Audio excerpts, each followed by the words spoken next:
Hello, my name is Rebecca, and this is my story. A story of love, betrayal, abuse, and finally, revenge. I know it might seem strange to start with revenge, but that's where I find myself now. In the midst of a plan to make my ex-partner Daniel pay for everything he put me through. They say revenge is a dish best served cold. Well, mine is frozen. After years of suffering in an abusive relationship with Daniel, I decided it was time to turn the tables. Time to make him taste his own poison. But what is revenge, really? Is it justice? Retribution? A desperate attempt to regain the power that was taken from us? Maybe it's a bit of all of that. For me, it's about making Daniel face the consequences of his actions. Making him feel, even if just for a moment, the pain and despair he inflicted on me for years. I know what you must be thinking. That revenge leads nowhere, that it won't erase the past. And you might be right. But right now, it's the only thing that keeps me going. The idea of seeing Daniel suffer as I suffered is what makes me get out of bed every morning. Maybe, when this is all over, I can finally find peace. But for now, I'm focused on a single goal: making Daniel pay. And I won't stop until I succeed. But for you to understand how I got to this point, I need to go back to the beginning. I need to tell you about the fairy tale that turned into a nightmare. About how the love of my life became my greatest tormentor. So sit down and let me tell you the story of Rebecca and Daniel. A love story that ended in revenge. When I met Daniel, it seemed like I had found my own Mr. Darcy. He was charming, intelligent, and had a smile that could light up an entire room. Our romance was worthy of a modern Jane Austen novel. Candlelit dates, walks in the park, and long conversations about our dreams and aspirations. Daniel was sensitive, a good cook, especially when it came to risottos, had a sharp sense of humor and dressed well. In bed, he was the perfect balance between firm and dedicated. One day, a little tipsy, Daniel told me how much he had suffered because of his ex-girlfriend and had been afraid to open up to new relationships until he met me. He said he had never met a woman like me, that I had rekindled old dreams in him, old desires to make plans for the future after many years of living one day at a time. With him, I felt seen, understood, and valued like never before. I had never been lucky with men, truth be told. Since adolescence, all my relationships had been fleeting and unstable, and so I had completely lost hope of having a happy relationship, until Daniel showed up. I met Daniel at a book signing at the local bookstore. I had just released my second poetry book and was there for an autograph session. Daniel was in line, holding a copy of my book. When his turn came, he gave me a warm smile and said, "Your poetry is amazing. It touches the soul directly." I thanked him, flattered. It wasn't common to find men interested in poetry, let alone my poetry. We briefly talked about our favorite poets. He mentioned Neruda and Drummond. I mentioned Dickinson and Bishop. There was an undeniable spark between us, an instant connection. After that night, Daniel started showing up at all my events. He always had a kind word, a sincere compliment. He would send me messages, sharing his favorite poems or telling me about his day. Gradually, I fell in love with his attention, his sensitivity, his passion for literature. Our first official date was at a cozy cafe, surrounded by bookshelves. We talked for hours about everything and anything. Daniel was attentive, funny, charming. He listened to me in a way no one else did, as if every word I said was precious. Over time, our dates became more frequent. Daniel took me to places I had never been. Art exhibitions, poetry recitals, small hidden bookstores. He introduced me to new authors, new ideas. With him, I felt myself expand, flourish. And then, on a starry night, on a park bench overlooking the city, Daniel kissed me for the first time. It was a soft, almost hesitant kiss, full of promise. At that moment, I felt as if everything in the universe had aligned, as if I had found my soulmate. Looking back, I realize how skillfully Daniel seduced me. Every gallant gesture, every well-chosen word was all part of a careful plan to win me over. And I, lost in my romantic dreams, in my desire for a deep connection, fell right into his trap. But at the time, all I could see was the promise of a love that defied the pages of my favorite novels. I was enchanted, spellbound, blind to the red flags that were already starting to appear on the horizon. At first, I was so caught up in Daniel's attention that I didn't notice the subtle warning signs. Looking back, they seemed so obvious, so glaring, that I can hardly believe I ignored them. I remember one night, a few weeks after we started dating, when I went out with my girlfriends. It was our tradition, a monthly girls' night out. But when I told Daniel, he frowned. I heard the disappointment in his voice when he said, I thought we would spend the night together. We don't see each other enough during the week. I felt guilty, as if I had let him down. I promised I wouldn't be long, that it would just be a quick drink. Throughout the night, my phone buzzed with messages from him. Where are you? Who are you with? When are you coming back? Each message was like a weight, pulling me away from the present moment. When I got home, Daniel was waiting in my apartment. I missed you. I don't like it when you're away from me. He murmured, pulling me into a hug. At the time, I thought it was romantic, a sign of his devotion, his desire to be with me. Now I realize it was the first sign of his controlling behavior. There were other incidents, like the time he surprised me at work, demanding to know why I had lunch with a male colleague, or when he insisted on reading all my correspondence, saying there should be no secrets between us. Gradually, subtly, Daniel began to isolate me. He always had a reason for me not to see my friends, my family. He filled my time with his presence until my world shrank to him. And I, foolish as I was, saw all of this as proof of his love. After all, wasn't that what romance novels taught me? That true love was all-consuming, overwhelming, breathtaking. I was so determined to live out my own epic love story that I ignored all the signs that I was walking straight into a tragedy. Now, as I write this, I feel a wave of emotions. Anger at Daniel for his manipulation, but also anger at myself for my naivety. If only I had listened to my instincts, paid attention to the signs. But hindsight is 20/20. At the time, I was blinded by what I thought was love. And so, I let myself sink deeper and deeper into Daniel's web, not realizing that each thread was a chain meant to bind me. As my relationship with Daniel progressed, I began to glimpse cracks in his carefully constructed facade. They were fleeting moments at first, easy to ignore or rationalize, but they started to accumulate, like drops of water forming a puddle. I vividly remember the first time Daniel raised his voice at me. We were arguing about a work event I wanted to attend. Daniel insisted I shouldn't go, claiming he had made special plans for us that night. Then he said, anger bubbling beneath the surface of his words. You're being selfish, Rebecca. You always put your work before us. Before me. I was stunned by the intensity of his reaction. I tried to explain that the event was important for my career, that I had committed to going, but Daniel wouldn't listen.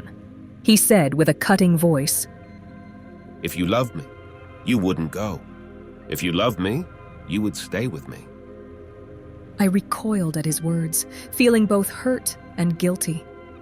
I ended up giving in, as I always did. I called my boss and said I was sick, unable to attend the event. Daniel wrapped me in his arms, murmuring apologies and promises.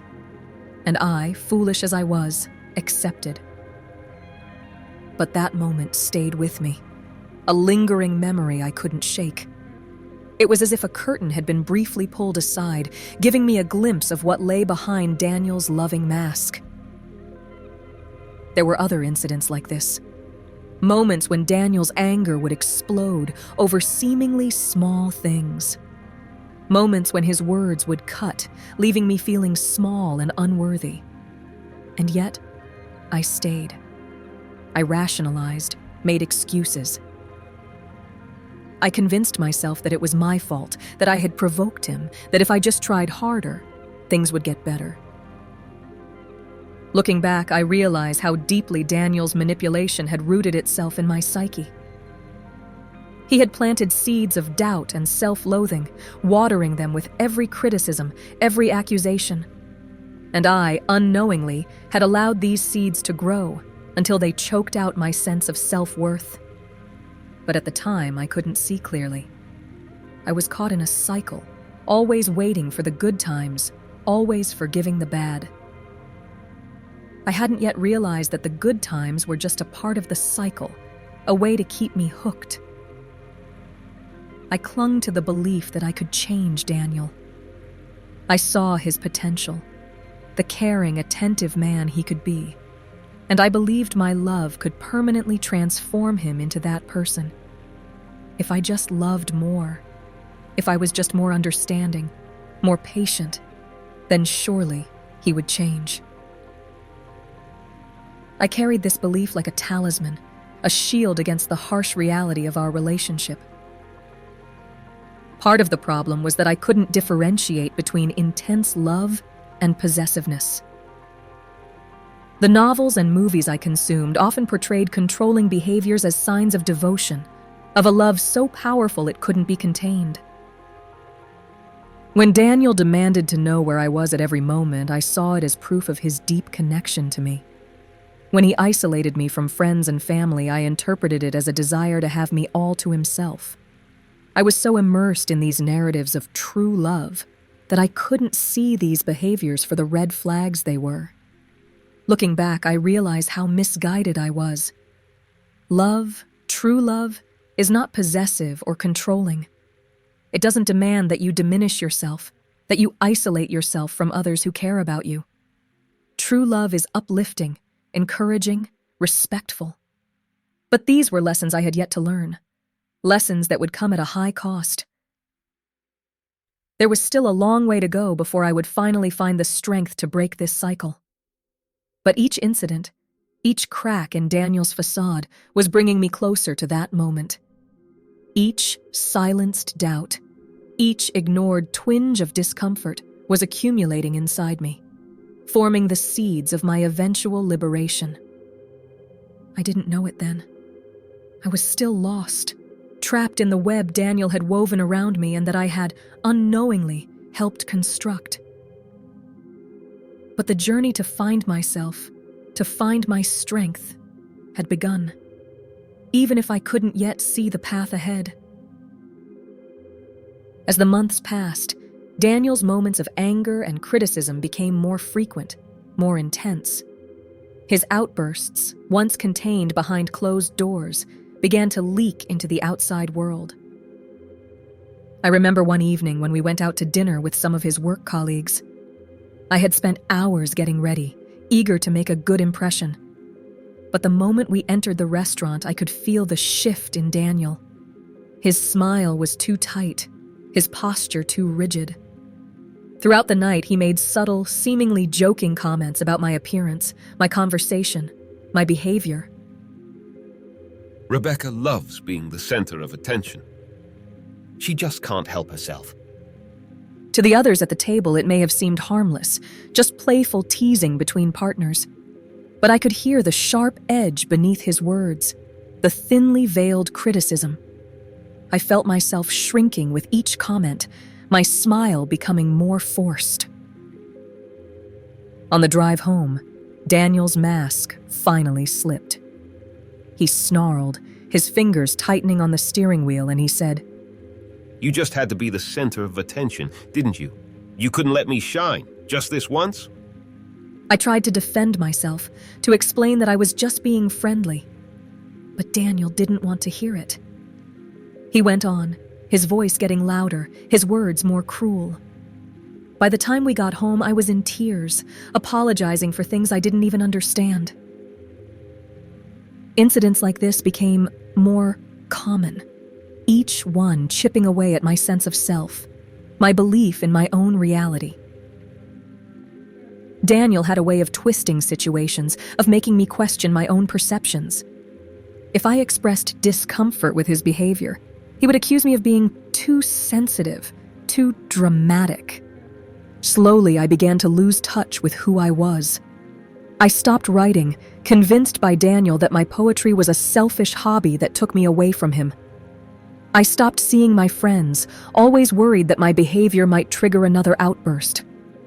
My world became small, centered entirely around appeasing Daniel, around maintaining the peace. But even as I bent to Daniel's will, a part of me knew that something was terribly wrong.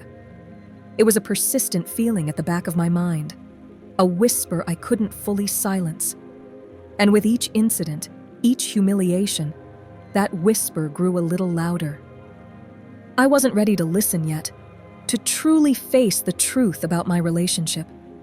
But the seeds of doubt were there, waiting for the right moment to sprout, waiting until I found the strength to confront the reality I had worked so hard to ignore. It was on an autumn night that everything changed. Daniel and I had been invited to the wedding of one of his work colleagues. I was excited to go out, to have a night of normalcy after months of growing tension. I had bought a new dress for the occasion, a beautiful blue dress that made me feel pretty and confident. When I came down the stairs expecting a compliment from Daniel, I was met with a cold stare. "You're wearing that?" he asked, his lip curled in disgust. "Don't you think it's a bit attention-seeking?" I felt my stomach sink, my excitement wither. I thought you might like it, I said, hating the hesitation in my voice. Daniel scoffed. "Like you looking like a desperate slut? Hardly." His words were like a slap, leaving me stunned and hurt. I swallowed the lump in my throat, fighting back the tears that threatened to fall. I'll go change, I managed. But as I turned to go back upstairs, Daniel grabbed my arm. His grip was like a vice, his fingers digging into my flesh. "We don't have time. You've already made us late enough. Let's go." He pulled me towards the door, ignoring my cry of pain. In that moment, something inside me broke. It was as if a fog had been lifted, allowing me to see clearly for the first time in months. This man I loved, who I thought loved me, he was hurting me. Not just emotionally, but physically. The man who had promised to cherish me, to protect me, was treating me like a possession, a doll to control and manipulate. I spent the entire night in a state of numbness, smiling and chatting on autopilot while my mind reeled. I looked at Daniel, watching him interact with his colleagues, all charm and smiles. And I wondered how many of them knew. How many of them suspected the monster that lurked beneath his carefully crafted mask. That night, lying next to the man I barely recognized, I cried silently. I cried for the girl I had been, so full of hope and dreams. I cried for the woman I had become, a shell of my former self. And I cried for the future I knew I would have to face, a future without Daniel. Because in that moment, on that night, I knew I had to leave. That no matter how much I loved him, how much I wanted to believe he could change, I couldn't continue on this path. I had to find the strength to leave, to save myself. I didn't know how yet. I was still afraid, still trapped in the claws of years of manipulation and control. But the decision had been made. The first step had been taken, and there was no going back. In the days following the wedding incident, Daniel transformed. It was as if a switch had been flipped, reverting him back to the man I had known at the beginning of our relationship. He showered me with gifts and compliments, cooking my favorite meals and surprising me with bouquets of roses at work. I'm so sorry, love. I don't know what came over me that night. The stress of work, the pressure of the wedding, I took it out on you. It will never happen again, I promise. A part of me wanted to believe him, wanted to cling to this Daniel, the Daniel who was caring and loving, the Daniel I had fallen in love with. But another part, the part that had awoken on that fateful night, was cautious. I had seen what lurked beneath his mask, the anger and cruelty he was capable of. And I couldn't just forget. Still, it was hard to resist his efforts. When he took me on a surprise picnic in the park where we'd had our first date, complete with all my favorite foods and a bottle of wine, I felt my heart melt a little. When he gifted me a rare first edition of my favorite book, something I had mentioned wanting months ago, I was touched by his thoughtfulness. But even as I smiled and thanked him, I couldn't shake the feeling of apprehension that had lodged in my chest. Each gesture, each gift, seemed to hide a veiled threat, as if Daniel was saying to me, See how perfect I can be. See what you would lose if you left me. And there were moments, subtle moments, when I could see his true nature peeking out from behind his newly restored facade. The flash of irritation when I took too long getting ready. The tightening of his fingers on my arm when I laughed too loudly at a restaurant. Small reminders that the monster was still there, just sleeping for now. I navigated this new phase of our relationship as if I were walking through a minefield, never quite knowing what might trigger an explosion. I smiled and pretended, even as I planned my escape in my mind.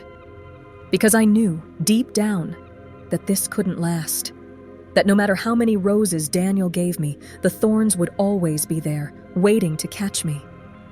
But I wasn't ready yet. I didn't have the strength, the resources to make the final leap. So I waited. I endured. I gathered my courage in secret. And all the while, Daniel's mask began to slip more and more, revealing glimpses of the abuse that simmered beneath the surface. I knew it was only a matter of time before it all blew up again. I could only hope I would be ready when it did. In the weeks that followed, I began to make preparations in secret. I knew I couldn't just walk out, not without a plan. Daniel controlled our finances, our cars, even my phone. If I wanted to escape, I would have to be strategic. I started squirreling away money, small amounts I could hide from Daniel. A little here from the grocery shopping, a little there from my personal expenses. It wasn't much, but it was a start. I also began researching shelters and support groups for victims of domestic abuse, always erasing my browsing history afterwards. At work, I confided in a colleague, Sarah. We weren't particularly close, but something told me I could trust her. One day during lunch, I spilled everything. About Daniel, about the abuse, about my plans to leave. Sarah listened with sympathy and understanding and offered her help.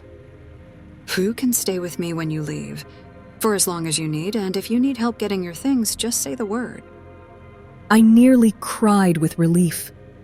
Knowing I had someone on my side, someone who supported me, made all the difference in the world. At home, I began to discreetly separate my most important belongings. Documents, family photos, jewelry that had been my grandmother's. Small things I could easily hide in a bag when the time came. But even as I made these preparations, the tension at home continued to grow. Daniel's mask was slipping more and more, his anger and control resurfacing in increasingly frequent outbursts. I walked on eggshells, dreading the moment when it would all come crashing down. It came on a Wednesday night. I had worked late, helping Sarah with a project. When I got home, Daniel was furious. Where have you been? At work. I told you I was working late tonight. Liar. You're cheating on me, aren't you? That's why you're always working late these days? He grabbed my arm, his grip painful. I tried to pull away, but he only squeezed harder. Daniel, you're hurting me, I pleaded, but he didn't listen. With a snarl of rage, he shoved me against the wall, his forearm pressing against my throat. You're mine! Mine! And if I can't have you, no one can. In that moment, looking into Daniel's eyes, I saw something that chilled me to my core. It wasn't just anger I saw. It was something darker, more dangerous. Something that told me if I didn't get out, and soon, I might not survive to tell the tale. After Daniel's violent outburst, I knew I couldn't wait any longer. I had to leave, and it had to be tonight. With my heart pounding in my chest, I waited until Daniel fell asleep. Then, with silent, careful movements, I began to gather my things. First, I grabbed the bag I had prepared, filled with important documents, family photos, and a few clothes. Then, tiptoeing, I made my way to Daniel's study. I knew he kept extra cash there for emergencies. Well, this certainly qualified as an emergency. My hands shook as I rifled through his drawers, finally finding the envelope of cash hidden under a stack of papers. I took it all, feeling only a brief flash of guilt. After all, I had contributed to that money too. With my bag full and the money in my pocket, I headed for the door. Each step was agony, fearing that at any moment Daniel would wake up and catch me. But he didn't stir. He kept sleeping, oblivious, as I slowly turned the handle and stepped out into the night. Outside, I ran. I ran as if my life depended on it, because in a way, it did. I didn't stop until I reached Sarah's house, several blocks away. She opened the door before I could even knock, pulling me into a tight hug. You did it. You're safe now. But even as she spoke, we heard the distant sound of screeching tires. We looked at each other, eyes wide with fear. We knew who it was. Inside. "Quick," Sarah said, pushing me through the door. She barely had time to close and lock it before we heard heavy footsteps pounding up the stairs, followed by furious knocking on the door. Rebecca, I know you're in there. Come out, now! Miss Gonzalez, police, you're safe now. He's gone. I collapsed into tears of relief. It was done. I had escaped. I was free. But even as Sarah hugged me, even as the police assured me that Daniel would be prosecuted, I knew my journey was just beginning. I had a long way to go to heal, to rebuild my life. But for the first time in a long time, I felt hope. For the first time, I could see a future beyond the abuse and fear. And I knew, without a shadow of a doubt, that I would never look back. As the weeks passed, I found myself consumed by thoughts of revenge. During the day, I distracted myself with therapy and Sarah's gentle guidance. But at night, when I was alone with my thoughts, my mind wandered to dark places.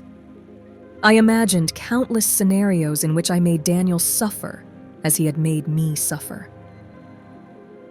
In one fantasy, I seduced him into my bed, only to reveal a team of police officers waiting to arrest him. In another, I publicly exposed his crimes, destroying his reputation and leaving him a social pariah. Sometimes, my thoughts took an even more sinister turn. I saw myself confronting Daniel with a gun, making him beg for his life as I had begged for mine. I imagined the feeling of power, of finally being in control. But even as I reveled in these fantasies, a part of me knew they were just that, fantasies. I knew that acting on them wouldn't bring the peace I sought. If anything, it would likely only leave me feeling more empty and disturbed. It was during a particularly emotional therapy session that my therapist finally confronted my obsession with revenge. She gently said, Rebecca, I understand your desire to make Daniel pay. What he did to you was horrible and unfair, but you need to ask yourself, does your healing hinge on his punishment? Is your ability to find happiness and peace tied to his suffering? Her words hit me like a thunderbolt. I realized that in my quest for revenge, I had given Daniel exactly what he wanted: control over my life. By obsessing over ways to make him pay, I had allowed him to continue defining me, even in his absence. In that moment, something shifted in me. I realized I couldn't stand still anymore. I needed to act, to make Daniel face the consequences of his actions. With a renewed determination, I began to gather all the evidence I had. Screenshots of abusive messages, recordings of phone calls, even testimonies from people who had witnessed Daniel's controlling behavior. Armed with this dossier, I scheduled a meeting with Daniel's boss. As I walked into his office, my heart was racing, but my voice was steady. I'm here to report Daniel Russo's abusive and illegal behavior, I declared, handing over the folder of evidence. He physically and emotionally abused me for years, and I've already filed a formal complaint with the police. He will be indicted soon. The boss's face paled as he leafed through the irrefutable evidence. I could see the gears turning in his head, calculating how this would affect the company. Then he said, Mrs. Gonzalez, I understand your concern, but we have to think about Daniel's reputation, the company's reputation. I cut him off, my voice shaking with anger. Reputation? You're more concerned about protecting an abuser than supporting a victim? If you don't fire him immediately, I will go public with all of this. Let's see how your company's reputation fares when people find out you harbor predators. My threat hit its mark. With a resigned sigh, the boss promised to deal with Daniel swiftly and quietly. A week later, Daniel had been dismissed from his position, escorted out of the building by security. I should have felt triumphant. After all, I had made my abuser pay, had ripped away everything he valued, his job, his prestige, his precious power.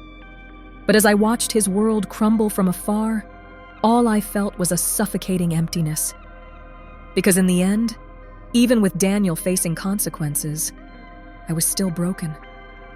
I still woke up screaming from nightmares, still flinched at an unexpected touch, still struggled to recognize myself in the mirror. His punishment didn't erase my pain. It was during a solitary walk in the park, trying to process my conflicting emotions, that I had an epiphany. I saw my shadow cast on the ground and didn't recognize my shape. My hair was disheveled. I took out a compact mirror I carried in my purse, an heirloom from my grandmother. How long had it been since I really looked at myself? I had dark circles under my eyes. My pores were open, as if my skin near my nose was full of holes. I was haggard, lost inside my head with thoughts of destruction. Then, I remembered who I was before Daniel. Rebecca Gonzalez, the writer. Rebecca Gonzalez, the dreamer. Rebecca Gonzalez. I had let him steal my identity, my voice, but no more. I ran home, turned on my laptop, and started writing, furiously. I poured my heart onto the page, narrating every painful moment, every betrayal, every triumph. I wove my trauma into prose, turning my suffering into something beautiful and meaningful. And when I was done, when I looked at my story in black and white, I realized that this was my true revenge. By telling my truth, I was reclaiming my power. I was refusing to be silenced, refusing to let my abuse define me. I was giving my pain dignity, and even though I knew I would never be the same as before Daniel, it allowed me to reclaim an important part of myself: the writer. Moreover, I felt empowered by telling my own story, being my own narrator. I published my story online, sharing it with the world. And when the messages started pouring in from other survivors, thanking me for my courage, saying my words gave them strength, I finally felt the peace I had sought for so long.